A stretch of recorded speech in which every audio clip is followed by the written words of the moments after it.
Jaya Radha Madhava Kunja Bihari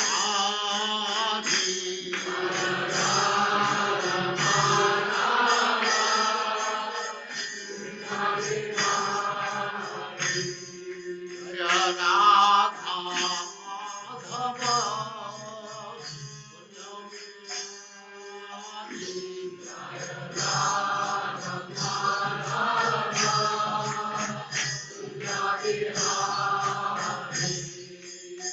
Gopi Jana Vallabha Girivaradhari Gopi Jana Vallabha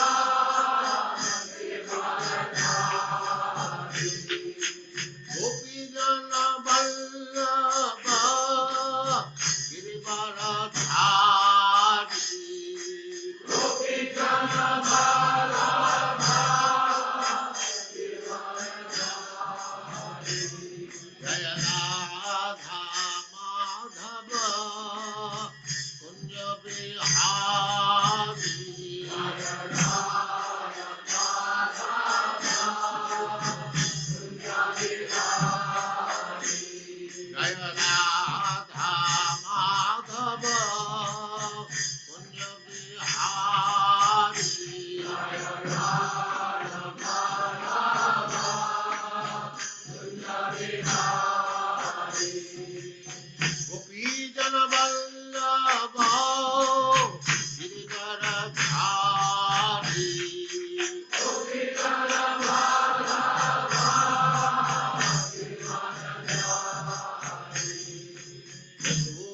Yashodanandana Braja Jana Ranjana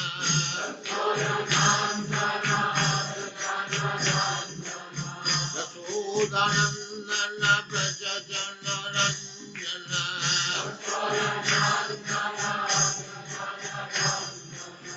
Jamuna Tira Vanachari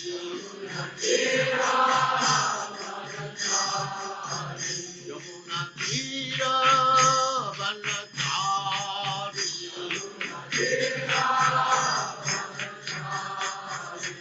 Jaya Radha Madhava Kunja Bihari Jaya Radha Madhava Jaya Radha Madhava Kunja Bihari Jaya Radha Madhava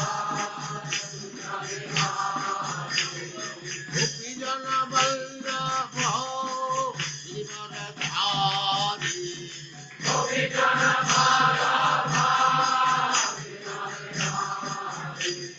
Gopi Jana Vallabha Girivaradhari Gopi Jana Vallabha Yashodanandana Braja Jana Ranjana Yashodanandana Braja Jana Ranjana Jamuna Tira Vanachari Jaya Radha Madhava Kunja Bihari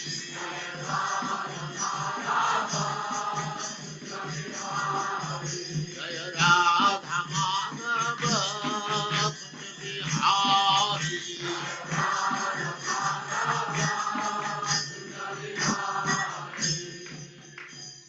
Jaya Usman Hare Krishna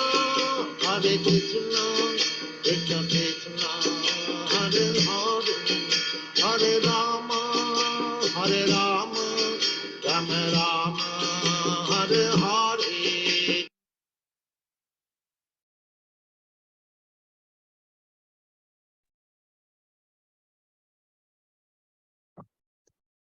Hare Krishna and welcome to all the devotees online. Thank you very much for your kind attendance and association on this very auspicious day as well, the 1159th anniversary of Krishna speaking Bhagavad Gita.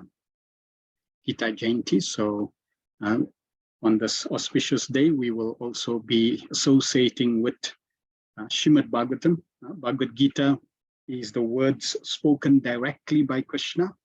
Srimad Bhagavatam is Krishna's relationship with his devotees, interaction of Krishna and his devotees, and his activities. So Bhagavad Gita is the words of Krishna, Bhagavatam is describing the activities of Krishna, and Chaitanya Charitamrita is describing the heart and mind of Krishna. So we're associating with Krishna in his different merciful forms and features. So today we are covering Canto 1, Chapter 13, verses 51 to 60.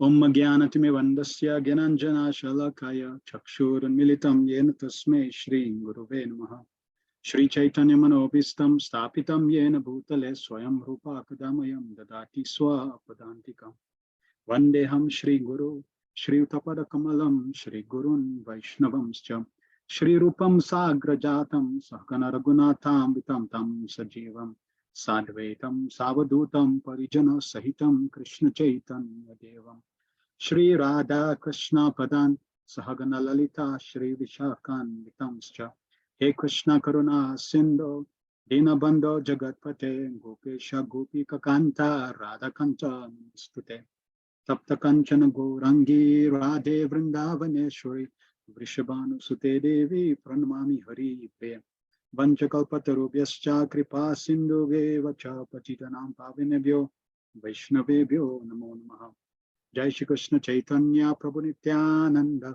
Shri Advaita Gadadhar Shivasadi Gaura Bhakta Vrinda Hare Krishna Krishna Krishna Hare Hare Hare Rama Rama Rama Hare Hare Sarva Shastra Piyusha Sarva Vedeka Satphala Sarva Siddhanta Ratnadya Sarva Lokai Tritprada Sarva Bhagavata Prana Srimad Bhagavata Prabhu Kalidvando Didaditya Shri Krishna Parivartita O Srimad Bhagavatam, O nectar churned from the ocean of all Vedic scriptures, the most prominent transcendental fruit of all the Vedas.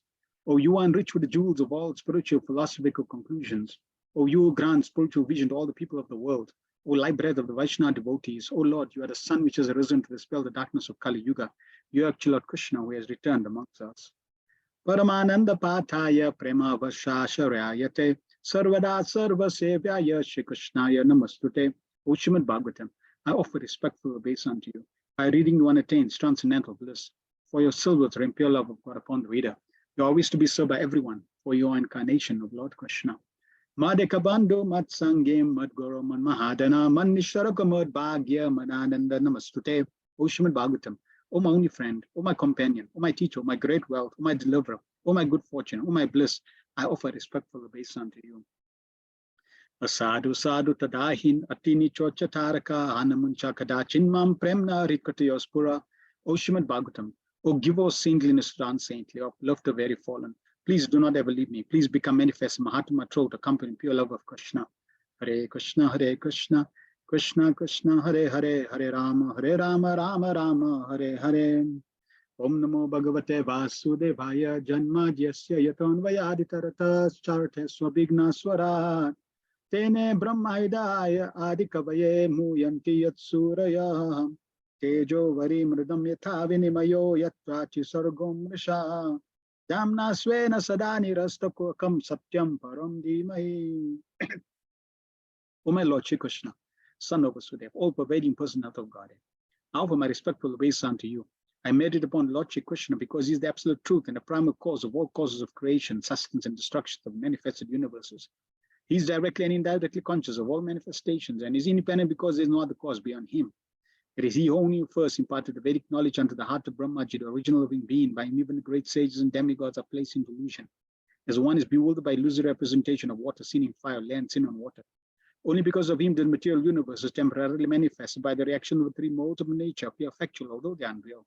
I therefore meditate upon him, Lord Shri Krishna, who is eternally existent in transcendental abode, which is forever free from illusory representation of the material world. I meditate upon him, for he is the absolute truth. Prayanalpayasha sabhya kalavasmin yuge jana manda sumanda matayo mandavagyo padrata O learned one, in this age of Kali, many but short lies, the quarrelsome, lazy, misguided, unlucky, and above all, always disturbed.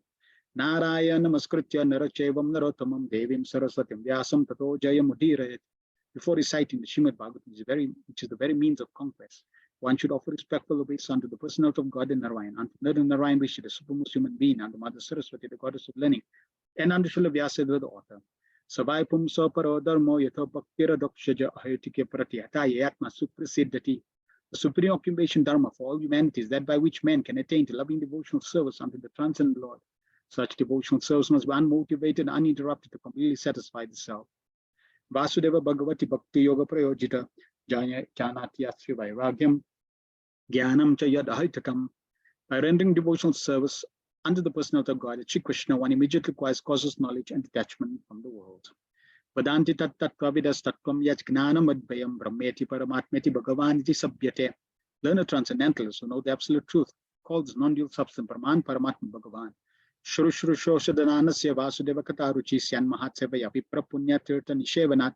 O twice born sages, by serving those devotees who are completely free from all vice, great service is done. By such service, one gains affinity for hearing messages of Vasudeva.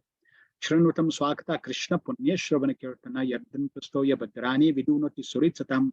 Shri Krishna, the personality of Godhead, who is Paramatma, Supreme Soul in everyone's heart, and a benefactor of the truthful devotee, cleanses desire from material enjoyment from the heart of the devotees who have developed the urge to hear his messages, which are in themselves virtues, when properly heard and chanted. Nasta Prayashu Badreshu Nityam Bhagavata Sevaya Bhagavatutama Sloke Bhaktir Bhavati Neshtiki. By regular attendance in the classes on the Bhagavatam, by rendering a service to the pure devotees, all that is troublesome to the heart is almost completely destroyed. And loving service under the personality of God, who is praise or transcendental songs, is established as an irrevocable fact. Om Namo Bhagavate Vasudevaya. Om Namo Bhagavate Vasudevaya. Om Namo Bhagavate Vasudevaya. We are continuing Srimad Bhagavatam based on the teachings of His Divine Grace, A.C. Bhaktivedanta Swami Srila Prabhupada, the founder of the National Society for Krishna Consciousness. Hare Krishna, and welcome again. Let us recap any points that you could remember from our last session, Canto 1, Chapter 13, verses 29 to 37. Anything that you could remember that caught your attention or you found interesting. Take a few minutes to just share that. Please type that into the chat so that we can share that, and then we will proceed. Or even any realizations that you had within the last week or two in relation to Srimad Bhagavatam, Krishna consciousness, hearing the glories of Krishna.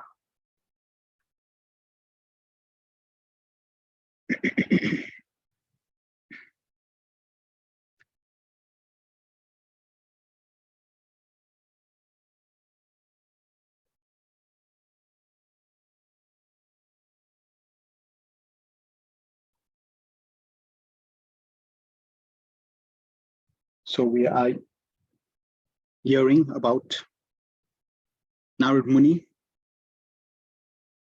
encouraging and inspiring, directing Yudhishthira Maharaj. All right, let us just do a quick recap. So we covered, last week we started the final session, 38 to 60, Narad Muni shatters Yudhishthira's lamentation and illusion. Vidura came, he had spoken to Dhritarashtra, and after speaking to Dhritarashtra, encouraging Dhritarashtra to depend on Krishna. So this is the lesson that is coming out through these verses and purports, that Dhritarashtra needs to firstly understand the goal of life, and then understand that on this path, on this journey of associating directly with Krishna in the spiritual world, dependence on Krishna is very important to cultivate. And Dhritarashtra then heeds the instructions and leaves with Gandhari, Vinkunti, and Vidura. And Yudhishthira Maharaj finds out. And when he finds out, he begins to lament. And Narad Muni then appears mystically at the right time to then destroy his illusion that no matter how powerful we may be in giving protection, still we have to appreciate and understand it is ultimately Krishna, the Supreme Personality of Godhead, that is the ultimate protector and maintainer. And therefore, again, Narad Muni is encouraging Yudhishthira Maharaj to never forget his dependence and how everybody is also dependent on Krishna. So Mother Les says, Hare Krishna, we shouldn't do as Krishna does, we should do as he says. And this is more and most applicable also with Lord Shiva. Most people don't understand Lord Shiva. So Lord Shiva, he engaged in specific activities which may apparently be contradictory to what a devotee is meant to do. But Lord Shiva's instructions are more important than his activities. Great transcendental personalities may engage in activities which are contradictory to our principles and understanding. And because they have the eligibility to engage in those activities, they can. We should heed the instructions and follow the instructions to perfect our lives.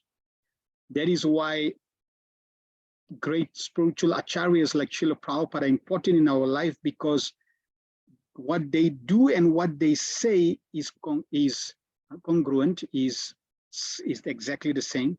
And therefore, by following the example of Srila Prabhupada, by following the instructions of Srila Prabhupada, there is integrity, then we follow. But with the Supreme Personality of Godhead, because Krishna is independent, he can do anything and everything. And he doesn't need to ask permission. And whatever he does is spotlessly pure, perfect. There is no impurities. There is no ill intention. Krishna, whatever he does is perfectly for the benefit of the living entities, for his devotees in every single instance. Yamavati Radhika says, never leave Krishna consciousness and the auspicious path and chanting japa. We may be led astray for whatever reason on the path of Krishna consciousness. And no matter what happens, we should never give up the chanting of the Hare Krishna mantra.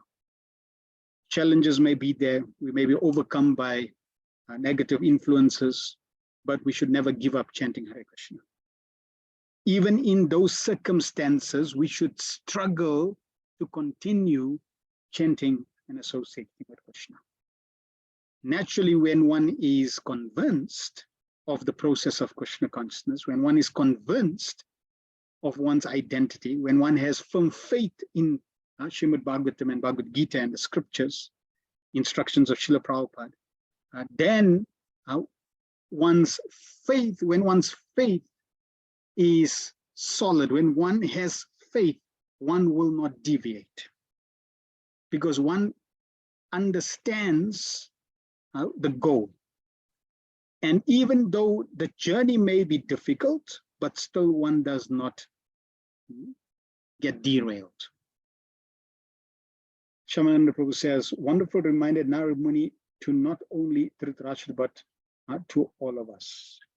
Yes, these instructions, here we are hearing the narration of the pastimes of the Lord. And these pastimes of the Lord are given to us as a dialogue between pure souls that have pure love of Krishna. And in transmitting the dialogue, in transmitting the glories of Krishna, their purity, their love also filters, also drops of their love also impacts upon our heart, imprints our heart. Remember, Srimad Bhagavatam is Krishna none different from Krishna. Canto 1 and Canto 2 is starting at his lotus feet. So we are progressively moving towards Krishna's lotus feet, starting towards Krishna's lotus face, starting at his feet.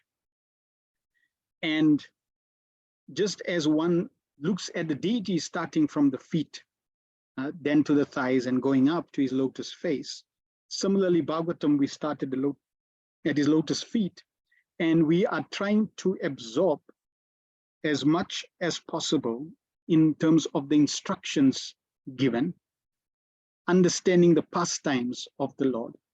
And also because we are associating with pure devotees of the Lord, like Sutta Goswami, Sukadev Goswami, Srila Vyasadeva, Narad Muni, Yudhishthira, the Pandavas, etc. We also, by that association, are imbibing their qualities. We may, at one instance, not be able to see that, just like if you look at your nails, you don't see your nails growing right now. But they're growing so slight that you don't recognize them growing at this point, but after a week or two, when you look at them, you will note that they need clipping because they have grown. So similarly, by constantly associating with Srimad Bhagavatam, we may not recognize what's happening, but slowly and surely our heart is getting transformed and purified. Hemavati Radhika says, never find faults with others, but find one's own faults and rectify. So if one is authorized, just like a spiritual master is authorized, Srila Prabhupada, as a spiritual master, was meant to rectify the disciples. So he's meant to guide with love and rectify with love. So that is the role of the spiritual master. If one is in that position, then yes. Otherwise, we also don't, we may see fault, but we may see fault which may be Krishna's arrangements. And because we don't know, we cannot conclude. And that is why it is safer to look at oneself and try to iron out one's own faults first and foremost before others.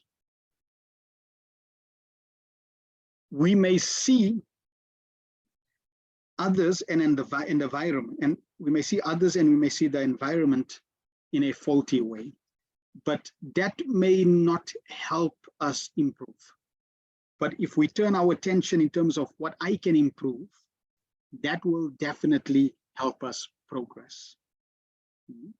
If we keep looking outside, we may lose time that we require to improve ourselves. So therefore, Bhagavatam is teaching us through these great personalities how to be introspective, how to see our own journey and the qualities that we need to cultivate for full surrender for us to enter into the eternal pastimes of Krishna. Let us proceed. 51. Dhritarashtra saha bratra gandharya cha sarvabharyaya dakshinena himavata shinam ashramagata. O king, your uncle Dhritarashtra, his brother Vidura and his wife Gandhari have gone to this southern side of the Himalayan mountains, where there are shelters of the great sages. So one of Yudhishthira Maharaj's concerns was Dhritarashtra is blind. How is he going to protect himself? What are they going to eat? Where they're going to stay, etc. So he was concerned. And Narad Muni is telling him, do not worry. He's now telling them where they're gone. And he's also telling them that there's plenty places where they can get shelter from. There are great sages that are there, and they're not alone. They will be sheltered, they will be protected. Prabhupada in the purport says, to pacify the mourning Ma Yudhishthir, Narad first of all spoke from a philosophical point of view, and then he began to describe the future movements of his uncle, which he could see by his foreseeing power, and thus began to describe as follows. So we already heard Narad Muni describing from a philosophical perspective why Yudhishthira Maharaj should not lament, the influence of time, which is the potency and power of Krishna, is guiding and maneuvering and steering every living entity. And according to our activities, we will get what is due, and thus understanding that we always act in a way that's most beneficial for us and for everyone around us. If we understand the principles and the laws by which the universe is governed, then we naturally want to act in accordance with those laws so that we can derive maximum benefit. Just like a farmer, the farmer knows the laws that are impacting his harvest. And because he knows how the laws impact what he sows in terms of, for example, specific seasons. So the farmer knows, somebody who's an expert, he knows in what seasons what needs to be planted. He knows in what seasons you need to harvest. He knows how long certain things or certain plants take to grow. He knows what needs to be in the soil. So because he understands the laws and the influence of the laws in relation to his farming, then he is able to take advantage of those laws and do what is most beneficial. If he is planting seeds in the wrong seasons, then naturally he's not going to get the desired harvest. Similarly, we also have to understand the laws, and Srimad Bhagavatam, through the different pastimes, are presenting the laws very graphically. So through the pastimes, we are getting a glimpse of the different laws that are there. And the more we associate and remember those laws, then apply our life and align our life in relation to those laws, naturally our life becomes more and more blissful and peaceful. Narad Muni now is going to share from his foresight, from what he's able to see, so that he can console Yudhishthira Maharaj. Great sages have that ability. Srila Prabhupada had that ability as well. Srila Prabhupada could foretell certain events even before they transpired. One time, Mr. Sethi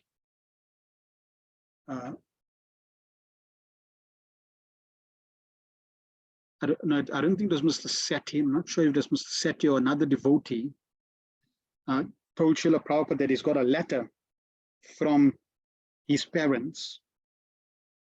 Okay, Madhuri is confirming it was Mr. Sethi. From his parents that his father wants to see him. His father is ill. And Srila Prabhupada said, your father is not ill.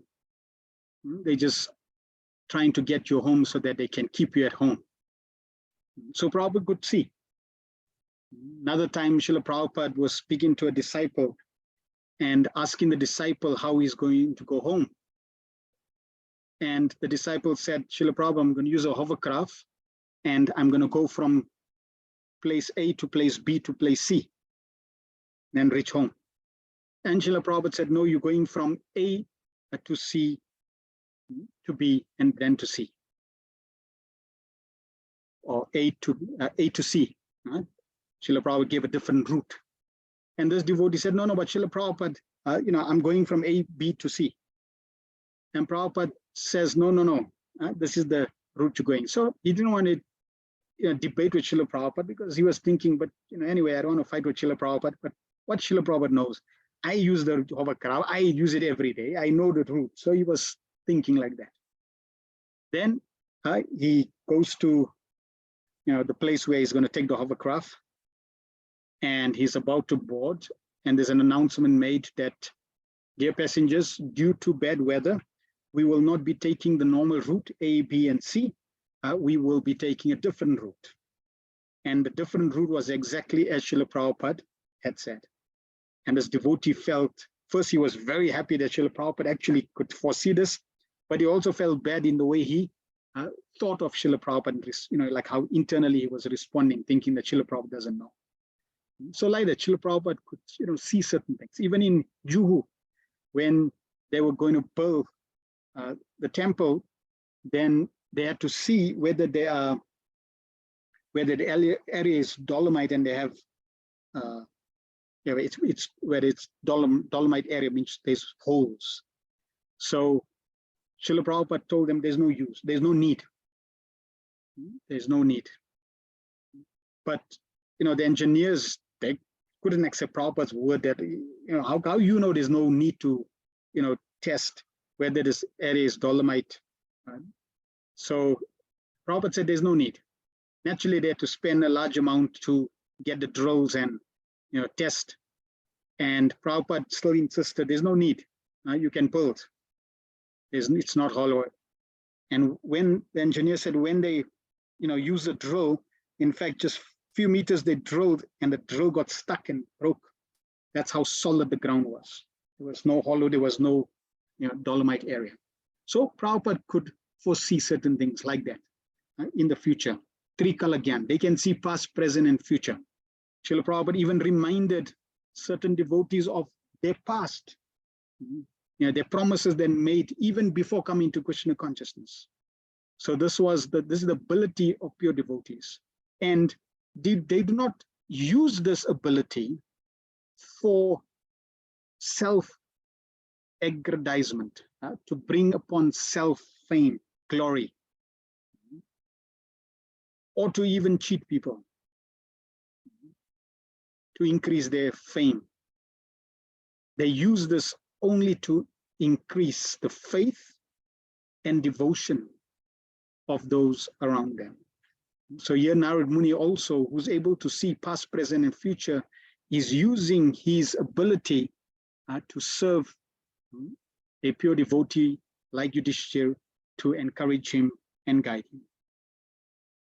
52. Shroto bi saptabir yavai swarduni saptada vyadat saptanam priyat pritayem nanam sapta shrota prachakshate.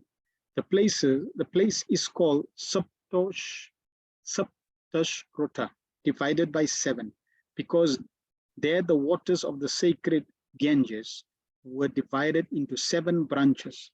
This was done for the satisfaction of the 7 great wishes. So now Narad Muni is telling him exactly which place they have gone. And in relation to this point, the Ganges is one stream, one river, and there were the 7 rishis who had their 7 hermitage, 7 cottages, hermitages, and they wanted, their own, you could say, bathing ghat and stream of the Ganges. So they prayed to the Ganges, and the Ganges branched into 7 branches, and then each one had a stream of Ganges next to them. They had their own water and own river. Mother Ganga was there personally with them. So that's how this place became known as Saptasrota. 53. Snatva nusava nam tasmin utva chagnin yata vidi abhaksha upashantatma sa aste vigatai sanai.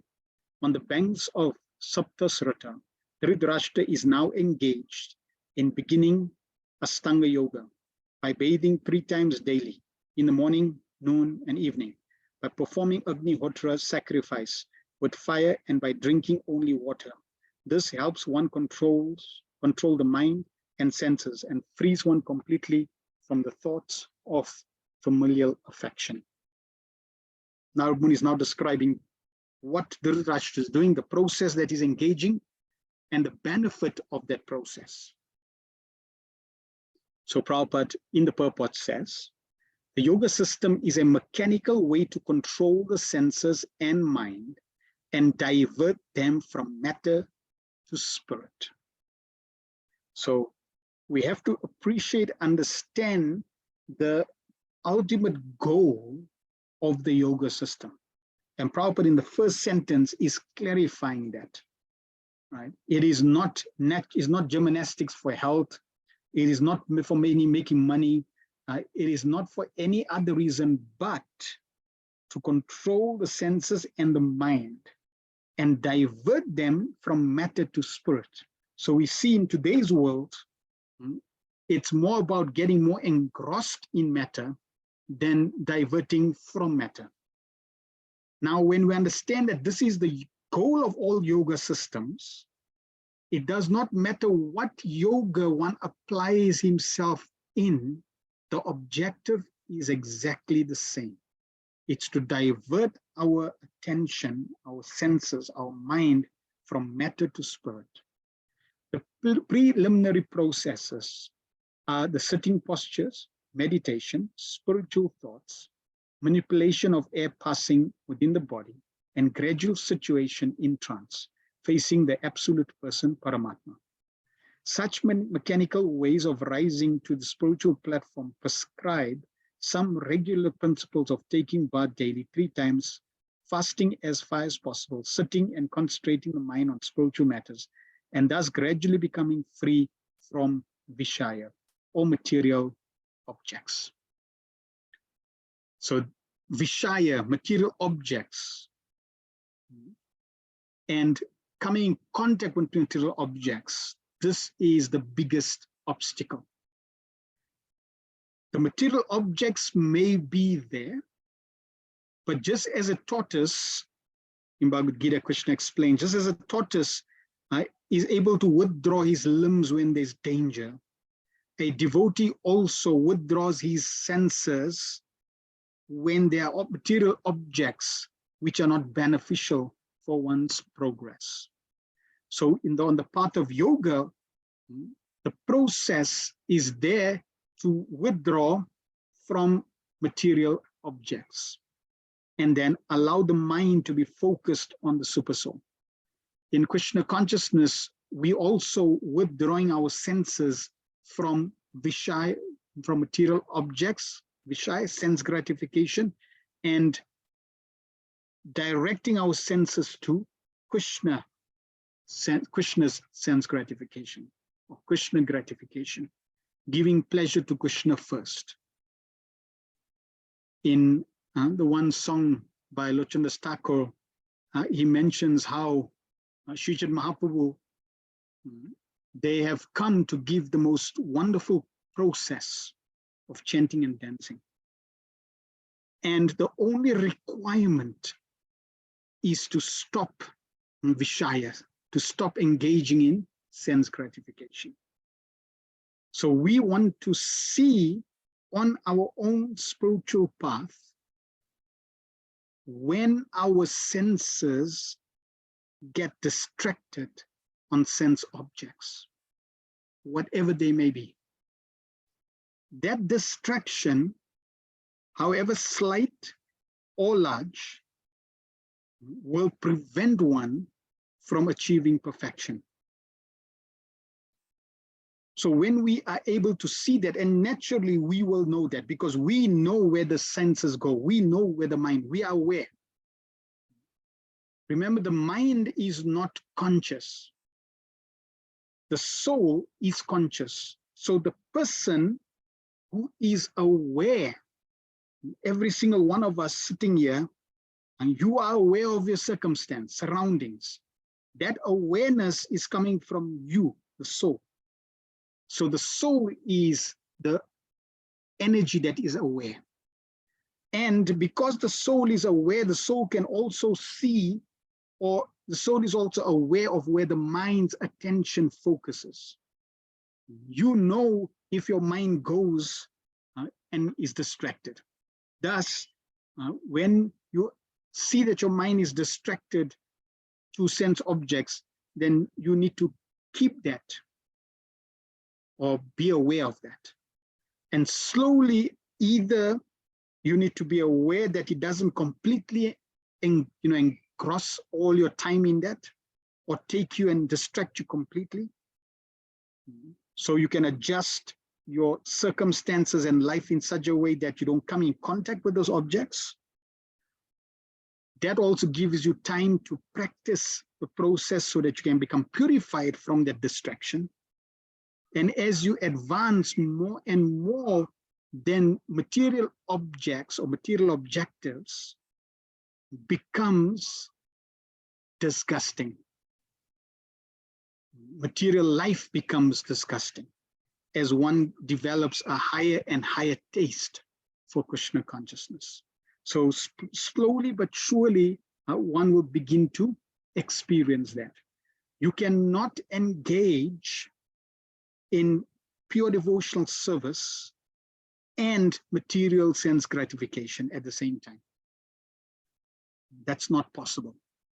That's like being in the spiritual and material at the same time. It's not possible. Right? You have to go from one to the other. So leaving the material realm to the spiritual realm. And there's a journey. And that journey is obviously a journey of gradual purification. Therefore, Prabhupada says, gradually becoming free from Vishya or material objectives. So material objects, material sense gratification, material motives, material activities, we transforming everything to spiritual life. So spiritual objectives, spiritual relationships, spiritual activities, spiritual sense gratification, spiritual entertainment, everything spiritualized. And everything can be spiritualized when we put Krishna in the center. Material existence means to be absorbed in the material objective, which is simply illusory. House, country, family, society, children, property, and business are some of the material coverings of the spirit, Atma. And the yoga system helps one to become free from all these illusory thoughts and gradually turn towards the absolute person, Paramatma. Okay, so very, very clear. You can see that the genuine yoga system and the yoga system that was propounded in the Vedas is exactly as the process of bhakti yoga. It's exactly as Krishna consciousness, to become free from all these illusory entanglements and be attached to Krishna. And it was there, according to time, place, and circumstance for these individuals. Now, in this time and age, it is not practical at all. By material association and education, we learn simply to concentrate on flimsy things, but yoga is the process of forgetting them altogether. Modern so-called yogis and yoga systems manifest some magical feats, and ignorant persons are attracted by such false things, or they accept the yoga system as a cheap healing process for diseases of the gross body. But factually, the yoga system is a process of learning to forget what we have acquired throughout the struggle of existence. So you can see very deep understanding of the yoga system. It is a process of learning to forget what we have acquired through the struggle for existence. Not just one life, but life after life after life, we are struggling for existence. And all these memories, they keep us away from Krishna. So it is a process of undoing and then cleansing and then focusing. Dhritarashtra was all along engaged in improving family affairs by raising the standard of living for his sons or by usurping the property of the Pandavas for the sake of his own sons. These are common affairs for a man grossly materialistic and without knowledge of spiritual force. He does not see how this can drag one from heaven to hell. By the grace of his younger brother Vidura, Dhritarashtra was enlightened and could see his grossly illusory engagements. And by such enlightenment, he was able to leave home for spiritual realization. Sri Naradev was just foretelling the way of his spiritual progress in a place which was sanctified by the flow of the celestial Ganges. Drinking water only without solid food is considered fasting.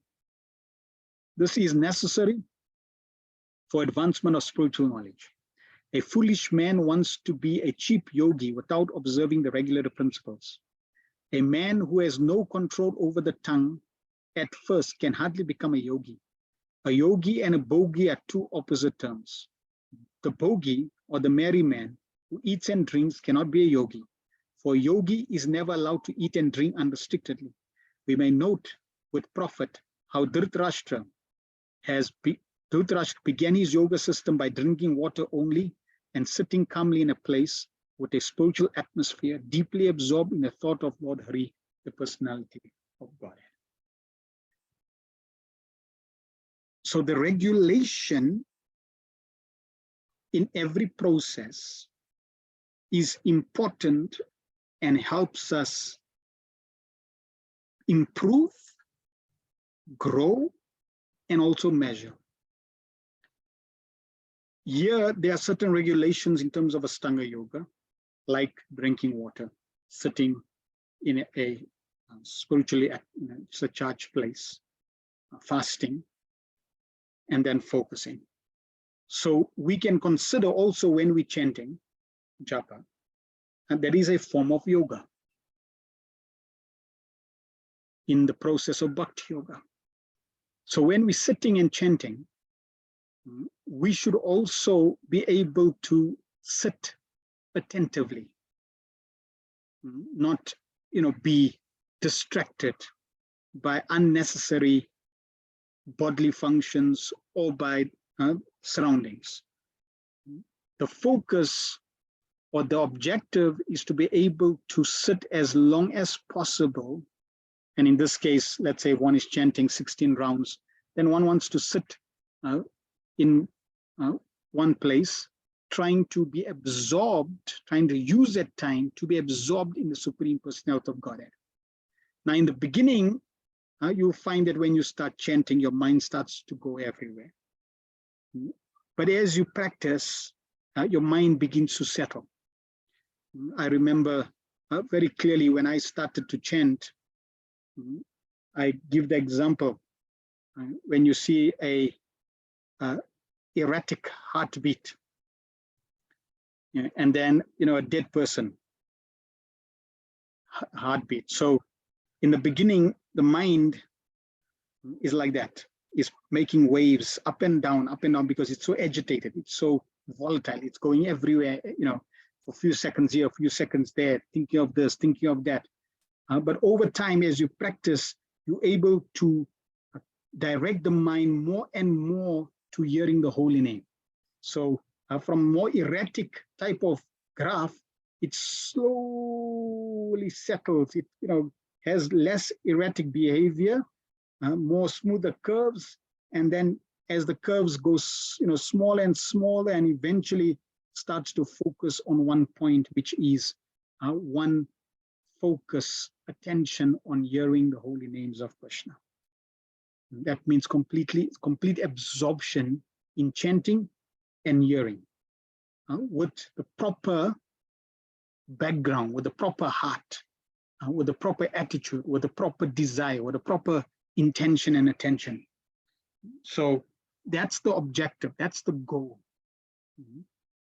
It's not just a mechanical practice, but one needs to understand the objective of the practice. The more we appreciate and understand the objective of the practice, the more the practice has meaning. Otherwise, we'll think, this is a botheration. So it's not a botheration, but it's very, very important, especially in the practice of sadhana bhakti. 54. Jita sano jita swasha pratya rita sad indriya haribhava naya dvasta raja sattva tamo mala. One who has controlled the sitting postures, the yogic asanas, and the breathing process can turn the senses towards the absolute personality of Godhead and thus become immune to the contamination of the modes of material nature, namely mundane goodness, passion, and ignorance. So this is our objective. Through Yudhishthira Maharaj, through Narad Muni, and the pastime of Dhritarashtra leaving, we are again hearing, again being reminded of the objective. We want to practice the process of Krishna consciousness so that we can become immune to the contaminations of the modes of material nature. As long as we are acting through the modes of material nature, we will not see the Supreme Personality of Godhead. Sometimes we may be questioning ourselves, why is Krishna not revealing himself to me? Or why am I not experiencing the spiritual realm more deeply than I expect? So we should look at our association in terms of the modes of material nature. Am I still lingering in terms of my thinking, my actions, on the platform of ignorance, on the platform of passion, or even on the platform of goodness? Right? I want to rise above these modes. And one can only rise above these modes when one is genuinely Krishna conscious. When one has turned one's attention, mind, body, and words to the Supreme Personality of Godhead and his service. The preliminary activities of the way of yoga are asana, pranayama, pratyahara, dhyana, dharana, etc. Dhritarashtra was to attain success in those preliminary actions because he was seated in a sanctified place and was concentrating upon one objective, namely the Supreme Personality of Godhead, Hari. Thus, all his senses were being engaged in the service of the Lord. So we have the same objective. Our eyes need to be absorbed in seeing Krishna. Our nose need to be absorbed in smelling the fragrance offered to Krishna. Our sense of touch need to be engaged in touching the Achavigra of the Supreme Lord. Our ears need to be engaged in hearing the glories of Krishna. So in this way, all our senses, our sense of touch, our sense of taste should be engaged in eating Krishna Prasad. When all our senses, and ultimately when the mind, that thing, feels, and whirls, is also absorbed on Krishna, and when that absorption becomes intensified, becomes solidified, becomes focused, becomes concentrated, then that means absorption and trance. That is the objective. Prabhupada would say we want to become Krishna addicts. We want to become addicted to Krishna. Consider a person who is a drug addict. If you have experience of somebody who is a drug addict and you take some drugs away from him that he's addicted to, notice how he goes into he experiences great withdrawal symptoms. He can become crazy. He wants that drug so desperately. So like that, we want to become addicted to Krishna. This is the process of returning back to the lotus feet of Krishna. Thus, all his senses were being engaged in the service of the Lord. This process directly helps the devotee to get freedom from the contamination of the three material modes of nature. Right? So that's the secret, that's the process. Getting free from the modes simply means being absorbed in Krishna in the different ways. Why? Because anything related to Krishna is Suddha Sattva, transcendental. We also discussed this point when we talked about the Vasudev platform, Suddha Sattva platform. We want to come to that platform, pure transcendental platform. The Bible also says, if you want to see the Supreme Lord, you have to become like fire. Why? Because Krishna is like fire. Fire purifies. Fire has the potency to purify. So Krishna is the supreme fiery personality, supreme pure personality. So you also need to become fiery. You also need to become pure, so that you can associate with Krishna. If you don't become fiery and you enter into fire, you will get burnt. But if you are fire, then you can enter into fire. Similarly, Krishna is completely pure. You cannot enter into this association of Krishna until you are pure.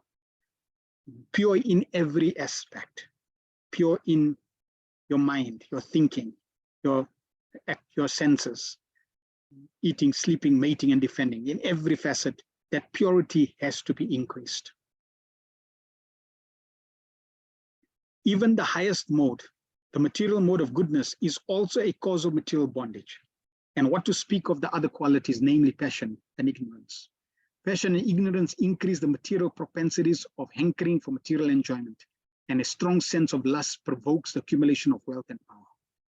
One who has conquered these two base mentalities and has raised himself to the platform of goodness, which is full of knowledge and morality, cannot also control the senses, namely eyes, the tongue, nose, ear, and touch.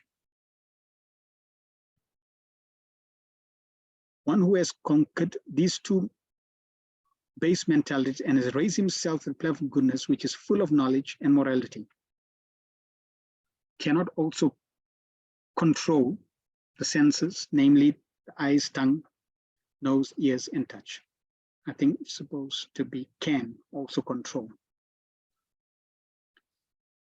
But one who has surrendered himself unto the lotus feet of Lord Hari, as above mentioned, can transcend also the influence of the mode of material nature and be fixed in the service of the Lord.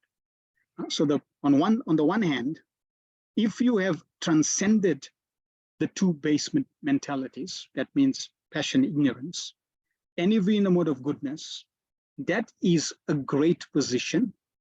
But even in that position, there's a chance of falling down or being obstructed. We find that classic example of Narad Muni.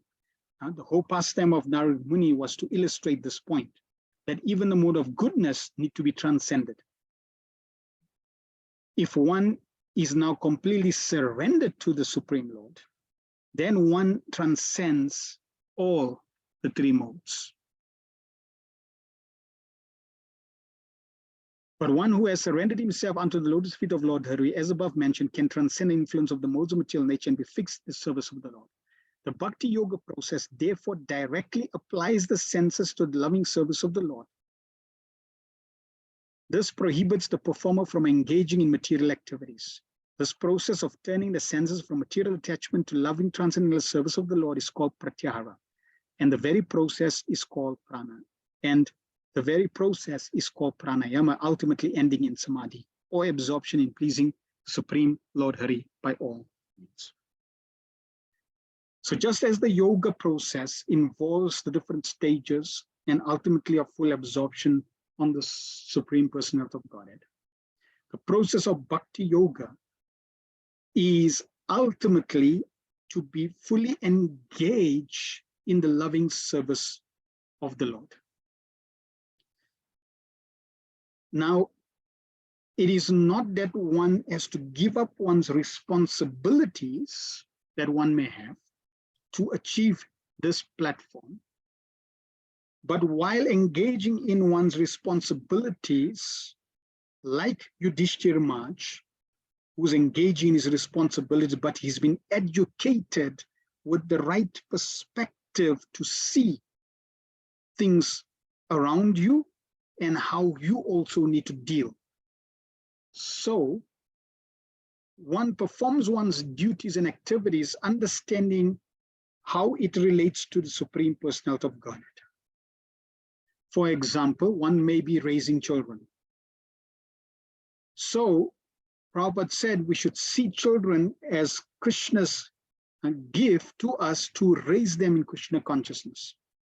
So if we are raising children with that consciousness that Krishna is giving me the service to raise and help the soul in Krishna consciousness, then that activity of raising children becomes Krishna conscious. At the same time, as one progressively moves over time, they need to come to a time where one needs to be able to fully dedicate one's time in Krishna consciousness, away from any material distraction related to the mode of passion or ignorance. Just like at the time of death, when you're on your deathbed, then there's no question of you doing anything material because your body does not have the capacity for that. But your mind may still be fully surcharged with the lower modes if you have not purified yourself from those activities. So even though you may not be engaged on the lower modes, externally or physically, but mentally, your mind may still be engaged. Consider, for example, when you're dreaming, your mind goes and it has its own free will according to the impressions that it has acquired to be absorbed and engrossed in dreams on different levels. So one may be engaged in obnoxious activities even in one's dreams. That's a sign that there's still that contamination. Right? So the more we absorb ourselves, the more we engage in practical service to the Supreme Lord, as directed by Srila Prabhupada in different activities, the more we chant and surrender to the Supreme Lord, the more we purify and offer and accept prasadam, the more we serve the devotees, the more we hear about Krishna's glories, the more we do that, the more we become Krishnatized, the more we become purified, until there is no contamination left. And that period may depend on each individual according to the desire, the intense desire. We all have relative desires of becoming Krishna conscious, some more serious, some less serious. Some has greater faith, some have lesser faith. So depending on those factors, the intensity of practice, the intensity of surrender, the intensity of dependence, the intensity of seriousness will be different. But if we keep associating with like-minded devotees, and slowly within that association, we begin to purify whatever is lacking so that we can become more and more serious until we become completely serious. 55. Vignanat mani samyoja kshetragna pravilapyatam brahmanyatman adare gatambara ivambare. Dhritarashtra will have to amalgamate his pure identity with intelligence and then merge into the Supreme Being with knowledge of his qualitative oneness as a living entity with the Supreme Brahman. Being freed from the blocked sky, he will have to rise to the spiritual sky. So Narad Muni is also telling Yudhishthira Maharaj, he's gone there to perform the yoga practice, to perfect his life. And he's going to perfect his life. And you don't even need to worry about his final samskars. Why? Because he's going to amalgamate himself. So that way, if Yudhishthira is thinking, okay, if he's going to leave his body, I'll do these final rites, etc. Narad Muni is saying, no, you don't even need to bother. There is no need for that. So the full process in terms of his leaving, let go. Right? Don't keep any attachments. Prabhupada in the purport says, the living being, by his desiring to lord it over the material world and declining to cooperate with the Supreme Lord, contacts the sum total of material world, namely the Mahatattva. And from Mahatattva, his false identity with material world, intelligence, mind, and sense is developed. So if one wants to know, why am I in this place? What caused me to come to this place?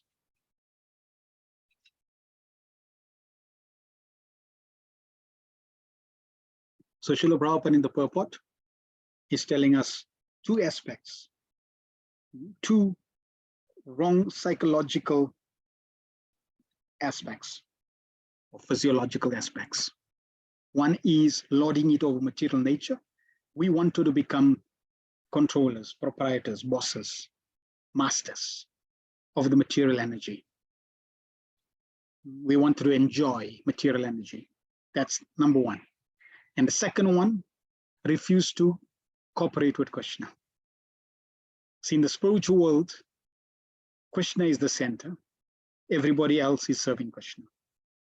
In the material world, you have the opportunity to become the center, with the illusory hope that everybody will serve you and fulfill your desire. And ultimately, it ends in frustration, because everybody else also wants to be the center. So in this material world, really, it will end up in frustration, leading you to the conclusion that, yes, there is only one supreme enjoyer, and that is Krishna. Now, even though that is the understanding that Krishna is the only enjoyer, it does not mean that nobody else in the spiritual enjoys. Because every aspect in the spiritual is a manifestation of Krishna. When Krishna enjoys, all his manifestations enjoy. Therefore, in the spiritual world, when we talk about giving pleasure to Krishna, it is also giving pleasure to every other expansion and energy of Krishna. It's not like only Krishna gets happiness and everybody else suffer, like in the material world. So to go back to the spiritual world, one needs to change this deviant or misdirected understanding that I am the enjoyer. Then we want to cooperate with the Supreme Lord. Most people want their decisions to be carried out. Right? You do what I want. So Krishna consciousness, the practice of bhakti, is learning to do what Krishna likes, to do what Krishna wants. And we know what Krishna wants also through the pure devotee like Srila Prabhupada. So when we do what Srila Prabhupada wants, in terms of the practical practice of Krishna consciousness, that is also pleasing Krishna. That is also learning to cooperate. Just like, I'll give a simple basic example. Prabhupada said, whenever you come into the temple, you bow down. So now when you come into the temple and you bow down, you offer obeisances, that is pleasing Krishna. That is cooperating with Krishna. That is cooperating with Srila Prabhupada's desire. Right? So in this way, by cooperating with Prabhupada's desire in terms of the practical engagement of service in Krishna consciousness, that is also perfect cooperation with the Supreme Personality of God. That's the seed of the ultimate cooperation. As we cooperate like that, slowly but surely, that original narrative that brought us to this material world of declining to cooperate with the Supreme Lord is now turning. Another practical example. Lord Chaitanya Mahaprabhu says, chant Hare Krishna. His associates say, chant Hare Krishna. Krishna in the scripture says, chant my name. Prabhupada is saying, chant Krishna's name. So when we chant, we are also cooperating with Krishna's desire, cooperating with Krishna's wish. We are also cooperating with Krishna in terms of greater service when we chant Hare Krishna. So like that, when we engage in the process of Krishna consciousness, it's counteracting these two aspects of lording it over material nature and lack of cooperation. And because of these two, we've come in contact with our false identity, this illusory identity. So as devotees, our focus is on our true identity. At the same time, we do not neglect our false identity. And we would do the minimum that's required to keep the false identity with the true identity to perfect one's true identity. Our false identity is in relation to this material body and the body itself. So we need this body, and we need the identity related to the body to survive in this world. But we simply keep that for the focus, for the purpose of reviving our true identity. This covers his pure spiritual identity. By the yogic process, when his pure identity is realized in self-realization, one has to revert to the original position of amalgamating the 5 gross elements and the subtle elements, mind and intelligence, into the Mahatattva again. Thus getting freed from the clutches of the Mahatattva, he has to merge into the existence of the Supersoul. In other words, he has to realize qualitatively he is non-different from the Supersoul. And thus he transcends the material sky by his pure identical intelligence, and thus becomes engaged in the transcendental loving service of the Lord. This is the highest perfection development of spiritual identity, which was attained by Dhritarashtra by the grace of Vidura and the Lord. The Lord's mercy was bestowed upon him by his personal contact with Vidura, and when he was actually practicing the instructions of Vidura, the Lord helped him to attain the highest perfectional stage. A pure devotee of the Lord does not live on any planet of the material sky, nor does he feel any contact with material elements. His so-called material body does not exist, being surcharged with spiritual current of the Lord's identical interest. Thus, he is permanently freed from all contamination of the sum total of Mahatattva. He is always in the spiritual sky, which he attains by being transcendental to the 7-fold material coverings by the effect of his devotional service. The conditioned souls are within the covering, whereas a liberated soul is far beyond the covering. So pure devotees like Srila Prabhupada, they do not live in the material, or they are not influenced by the material energy as conditioned souls are. We may see the impact of the apparent influence of material energy on the pure devotee, but that is simply pastime to increase the bond of his servants, as well as to teach others in terms of practice of Krishna consciousness. It makes it more real. If Srila Prabhupada didn't go through coming into this world like a child, growing up, going through the pains and pleasures of growing up in this world and all the challenges in this world, going to school, studying, getting married, having challenges, getting a job, having difficulties, getting a spiritual master. If Prabhupada didn't go through those motions and influence of time and did not exhibit those events, then what Prabhupada would have been teaching would not have the same impact. We would think, oh, well, he's a pure devotee. He never gets influenced by time. He never ages. He's living on the pure spiritual platform. So what he knows.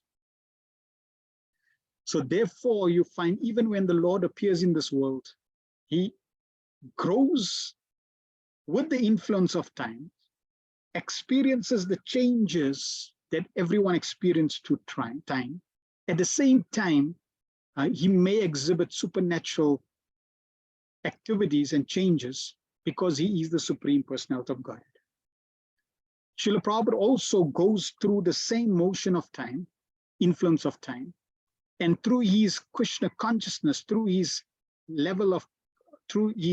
consciousness and how he responds, we learn from those events through Srila Prabhupada's example.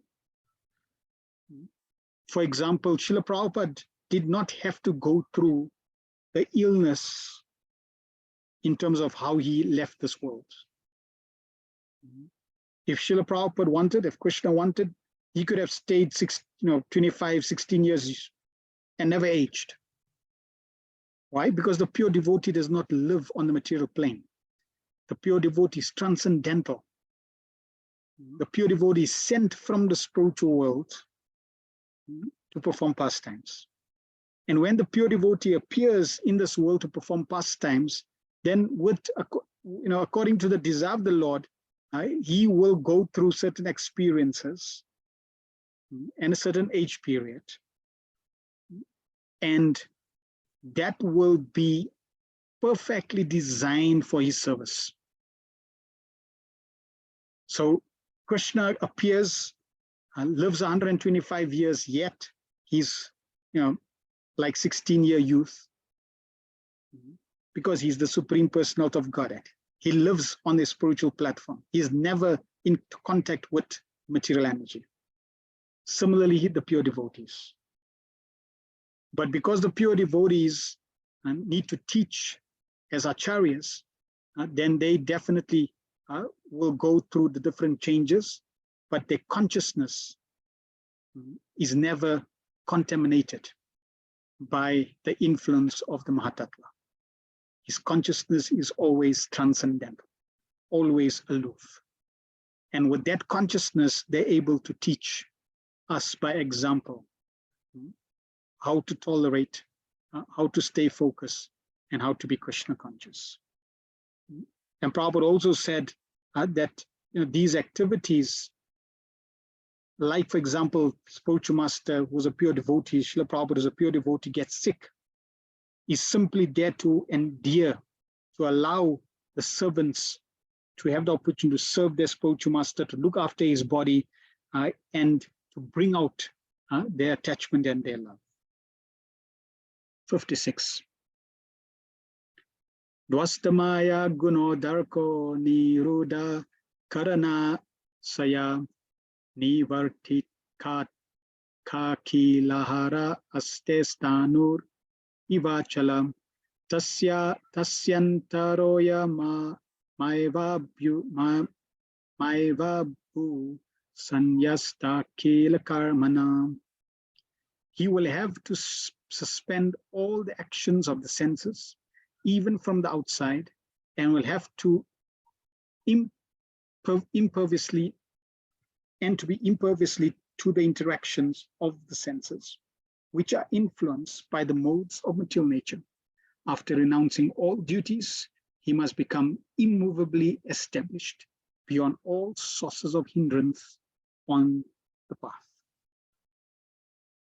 Dhritarashtra had attained by the yogi process the stage of negation of all sorts of material reaction. The effects of the material modes of nature draw the victim to the unforgettable desires of enjoying matter. But one can escape such false enjoyment by the yogic process.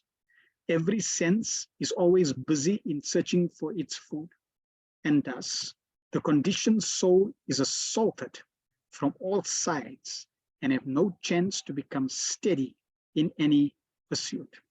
So very beautiful sentence by Srila Prabhupada. Every sense is always busy in searching for its food. The eyes want to see, that's the food. See beautiful things. And the tongue wants to taste, the ears want to hear, the skin wants to touch. So in this way, the senses are always searching for its respective foods. And thus the conditioned soul is assaulted. We have been assaulted for so long that we don't even consider assault an assault. We consider it normal. It's become normalized. And that's the danger, that's the challenge. Therefore, the pure devotees, the Bhagavatam is revealing to us what is the healthy state. What is the assaulted state and what is the healthy state. And when you're assaulted by these senses, what happens? You can't focus, you can't be steady. You are totally disturbed. Now, Yudhishthira was advised by Narad not to disturb his uncle by attempting to bring him back home. He was now beyond the attraction of anything material. The material modes of nature, the gunas, have their different modes of activities, but above the material modes of nature is a spiritual mode, which is absolute. Nirguna means without reaction. The spiritual mode and its effect are identical. Therefore, the spiritual quality is distinguished from its material counterpart by the word nirguna. So this word nirguna, you'll find it very often described in the Vedas, used in the Vedas, in relation to describing the absolute truth. Most people who study the Vedas outside the parampara disciplic succession do not understand this word nirguna. Nirguna does not mean without qualities. When it says the absolute is nirguna, the converse is sagun. So most people, when they read nirgun, means no qualities. So they say God has no qualities, God is impersonal. But that's not the understanding, the proper understanding. The proper understanding is that he has no material qualities. Right? He is nirgun. He is on an absolute platform where there is no material reaction. There is no material interaction. There is no material modes. There is no material tinge. There is no material qualities. That's nirgun. Sagun means that personality who has all good qualities. Right? He has pure emotions, pure feelings, pure intentions, pure qualities, pure sense objects, Sagun. So in Krishna consciousness, we understand Krishna, who is the Supreme Personality of Godhead, has inconceivable, unlimited qualities with complete pure feelings and emotions. Now, the process of yoga is to come to realize that we are also part and parcel of that same absolute platform. That platform of nirgun, where there is no material tinge. And qualitatively, we are one with the Supreme Personality of Godhead. And here we see Narad Muni describing that Dhritarashtra had achieved this state of Brahman realization. This is not the goal of a devotee. It's the goal of the impersonalists. But remember, we heard that Vidura wanted Narad Muni, wanted Dhritarashtra to become a Paramhamsa, but he couldn't. So he said, okay, now you just become a Dhira. So it's not the best, but at least it's going to the best. Krishna consciousness is the highest, it's the best. And therefore, we transcend the Brahman realization, or the Brahman realization and the Paramatma realization are all included in Bhagavan realization, simply by practicing the process of bhakti. Whereas in this case, Dhritarashtra perfected Brahman realization. From there, he'll have to continue to Paramatma realization. And from there, he'll have to continue to Bhagavan realization. After complete suspension of material modes of nature, one is admitted to the spiritual sphere. An action dictated by the spiritual mode is called devotional service or bhakti. Bhakti is therefore nirgun, attained by direct contact with the Absolute. 57. Sarva adhyatanad rajan paratap panchame hani kalevaram hasyati swam tachcha basmi bhavishyati. O king, he will quit his body, most probably on the 5th day from today, and his body will turn into ashes. So he's even getting the timeline of when he's going to perfect his life. Narad Muni's prophecy prohibited Yudhishthira Maharaj from going to the place where his uncle was staying, because even after quitting the body by his own mystic power, Dhritarashtra would not be in need of any funeral ceremony. Narad Muni indicated that his body by itself would burn into ashes. The perfection of the yoga system is attained by such mystic powers. The yogi is able to quit his body by his own choice of time and attain any planet he desires by turning the present body into ashes by self-made fire. So the yogis also, depending on who guides them, they are able to transcend to higher levels.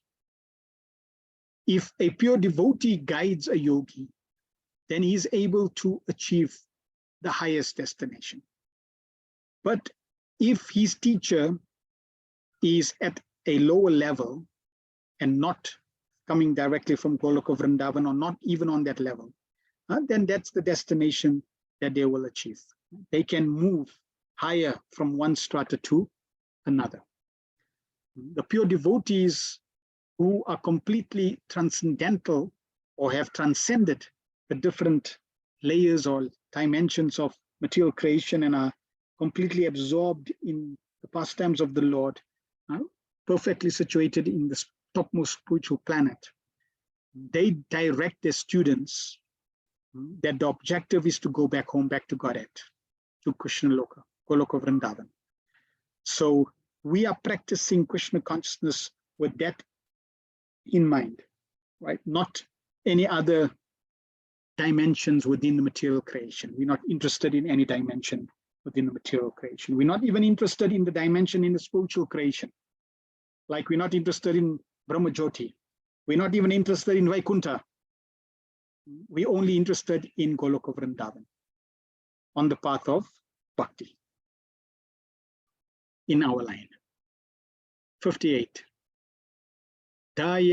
Dayamane gnibirde patyu patni saho taje bahistita patim sadvi tam agnim anu vekshati. While outside observing husband, who will burn in the fire of mystic power, along with his thatched cottage, his chaste wife will enter the fire with rapt attention. Gandhari was an ideal chaste lady, a life companion of her husband. Therefore, when she saw her husband burning in fire with mystic yoga, along with his cottage of leaves, she despaired. She left home after losing her 100 sons, and in the forest, she saw that her most beloved husband was also burning. Now she actually felt alone, and therefore she entered the fire of her husband and followed her husband to death. This entering of a chaste lady into the fire of her death, fire of her dead husband, is called the sati rite, and the action is considered to be most perfect for a woman. In a later age, the sati rite became an obnoxious criminal affair because The ceremony was forced upon even unwilling women. In this fallen age, it is not possible for any lady to follow the sati rite as chastely as it was done by Gandhari and others in the past age. A chaste wife like Gandhari would feel the separation of her husband to be more burning than actual fire. Such a lady can observe the sati rite voluntarily, and there is no criminal force by anyone. When the rite became a formality only and force was applied upon a lady to follow the principle actually it became criminal, and therefore the ceremony was to be stopped by state law. This prophecy of Narad Muni to Mahayudhishthira forbade him to go to his widowed aunt. So Narad Muni is closing all the doors. You don't need to go because of this. You don't need to go because of this. You don't need to go because of this. You focus on what you meant to do. Leave the rest in Krishna's hands. 59. Vidurastu tad ascharyam nisham kuru nandana harsha sokha yuktas tasmad ganta tirta nishe vaka. Vidura being affected with delight and grief will then leave for sacred places or pilgrimage. So Yudhishthira don't even need to worry about Vidura because he's going to leave on pilgrimage. Vidura was astonished to see the marvelous departure of his brother Dhritarashtra as a liberated yogi. For in his past life, he was much attached to materialism. Of course, it was only due to Vidura that his brother attained the desirable goal of life. Vidura was therefore glad to learn about it, but he was sorry that he could not make his brother turn into a pure devotee. This was not done by Vidura because of Dhritarashtra being inimical to the Pandavas, who were all devotees of the Lord. An offense at the feet of a Vaishnava is more dangerous than an offense at the feet of the Lord. Vidura was certainly very liberal to bestow mercy upon his brother Dhritarashtra, whose past life was very materialistic, but ultimately the result of such mercy certainly depended on the will of the Supreme Lord in the present life. Therefore, Dhritarashtra attained liberation only, and after many such liberated states of life, one can attain to the stage of devotional service. Vidura was certainly very mortified by the death of his brother and sustained law, and the only remedy to mitigate such lamentation was to go out in pilgrimage. Thus, Mahayudhishthira had no chance to call back Vidura, his surviving uncle. So here we are getting one reason why Dhritarashtra could not become a pure devotee. And the reason given here is because of his offenses to the Pandavas. That is a warning for us, that when dealing with devotees of the Lord, we should be very, very careful. Now, when dealing with devotees, it is not that we are trying to be naive and not accepting that there may be issues or faults, but our dealings should be such that we do not commit offenses. We find Srila Prabhupada also had to deal with many difficult situations, both within the society and with his god brothers. And Srila Prabhupada would deal in a way that did not increase offenses. As Srila Mahaprabhu says, we have to respect everyone. So that respect also implies not to offend devotees. So we have to learn the art of associating with like-minded devotees, where there's less chance of committing offenses, or there should be no chance of committing offenses because they are like-minded. But even if one is put in a situation where one has to deal with a difficult situation with devotees, we still want to respond in that situation favorably so that we do not commit offenses.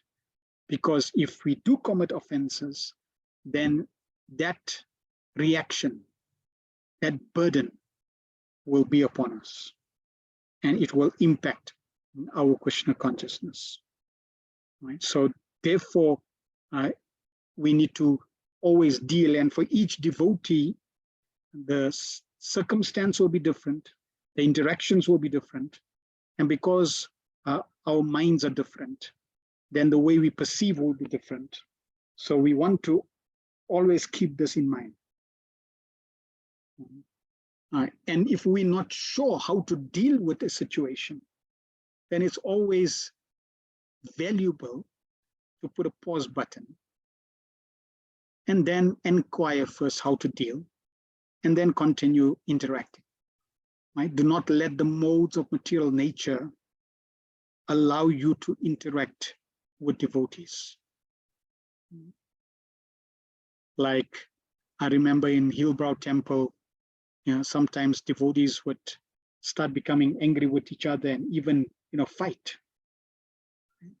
This is not Vaishnava behavior. No matter how, and we're not talking about somebody attacking you. That's, it's somebody attacking you, a thief attacking you, or even a devotee gets crazy and attacks you. That's a different story.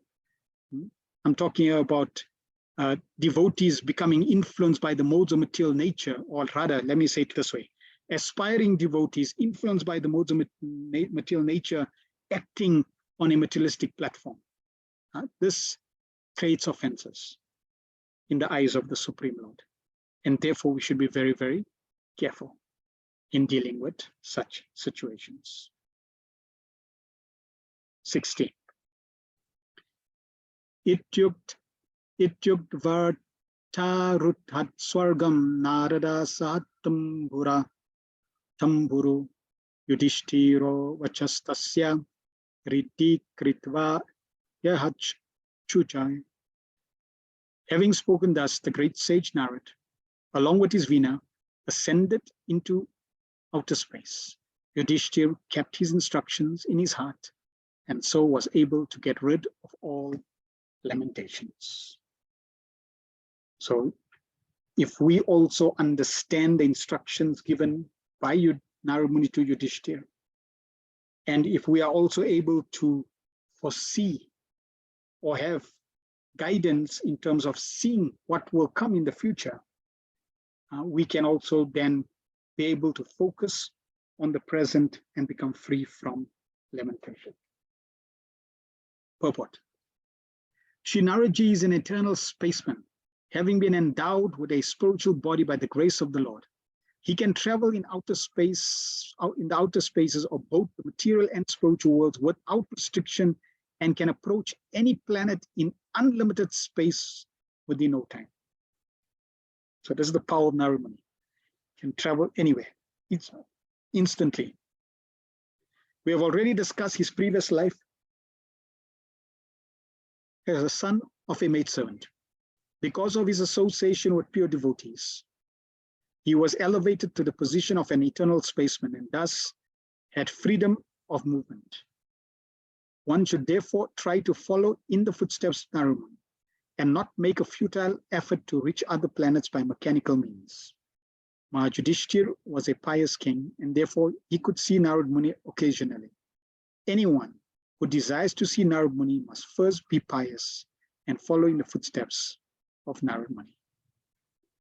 So Prabhupada's hinting that just as Narad Muni visited Yudhishthir Maharaj, Narad Muni can visit anyone.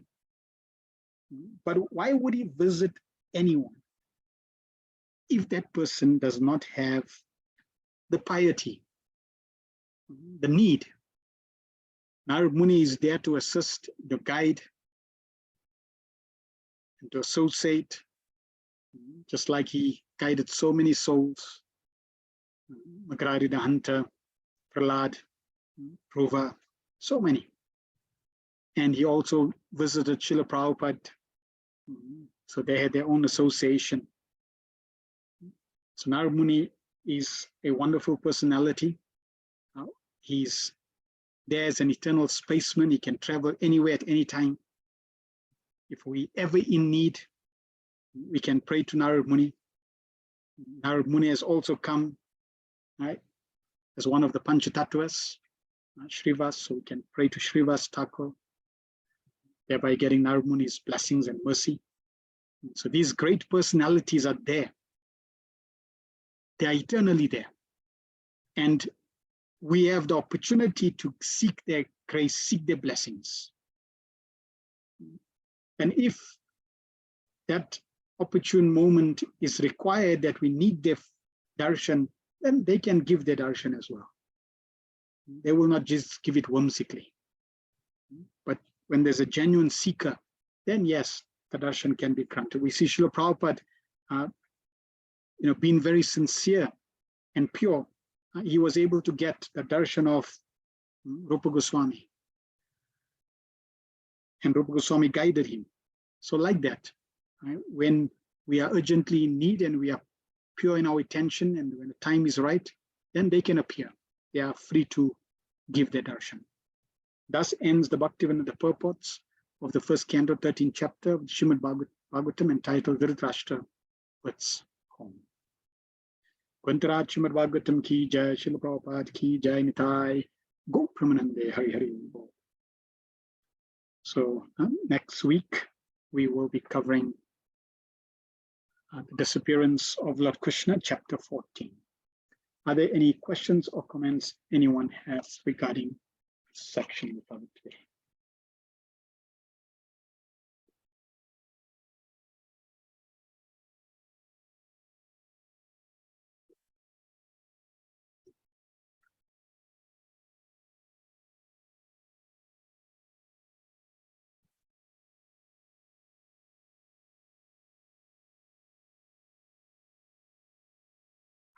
Nonetheless, yes. Thank you for the wonderful Krishna Katha. My query is, Nirgun takes you to the impersonal destination. If someone becomes a Jivan Mukta, liberated whilst in the material world, what destination does this Jiva attain? So Nirgun does not take you to the impersonal destination. The process of yoga is to realize that I, the spirit soul, is one in quality with the super soul. When one realizes that, one realizes the aspect of Nirgun, which is no material qualities, no material activities. That means one becomes liberated. But beyond that realization, when you realize that actually I am non-different in quality with God, the super soul is also the same quality, but in quantity, I'm different. So I'm not God.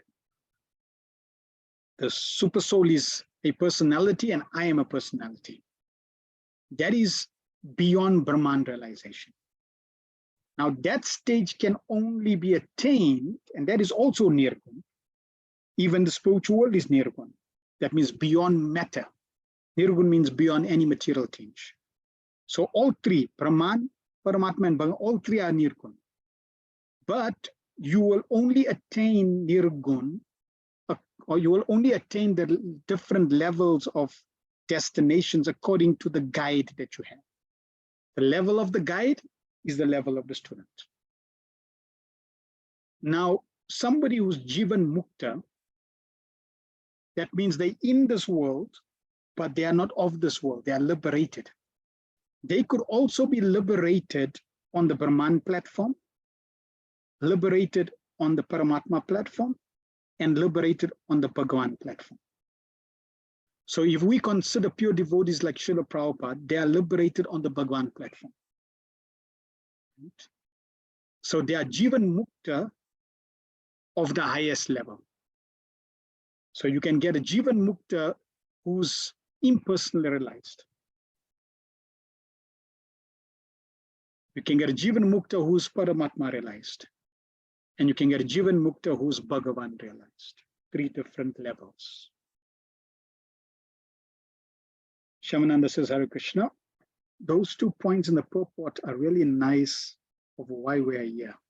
desiring to lord it over material world and decline to cooperate with Krishna. Thanks for explaining about the time factor when Krishna and the pure devotees appear and enact pastimes. And we see in Bhagavad Gita, Prabhupada writes, if you want, in the introduction to Bhagavad Gita, Prabhupada writes there very beautifully, if you want to experience bliss, you simply have to learn to cooperate with the Supreme Personality of Godhead. So this is ultimately what we're trying to do, is learn to cooperate again with Krishna, because we have our own agenda. So we want to introduce Krishna's agenda in our life. To the greater extent, the most glorious. But to whatever extent, it's glorious. So we want to try to bring Krishna's agenda. And we see this is Vrindavan. Vrindavan is all about bringing Krishna or doing what's on Krishna's agenda. Krishna, everybody in Vrindavan, they just want to simply do what Krishna wants. If Krishna says, okay, let's do this, yes, let's go, happy. Right? Krishna may inquire from the others, and he may suggest, but ultimately they want to do what pleases Krishna. They want to cooperate with Krishna. They want to bring Krishna's agenda into focus. So we are learning, we are trying to practice to develop the mood and the consciousness of the Vrajavasis. Right? Thank you very much for everyone's association and attention. We will end here, and next week we will continue with chapter 14. Krantarat Srimad Bhagavatam ki jai, Srila Prabhupada ki jai, Nitai Gopramanda Hari Hari.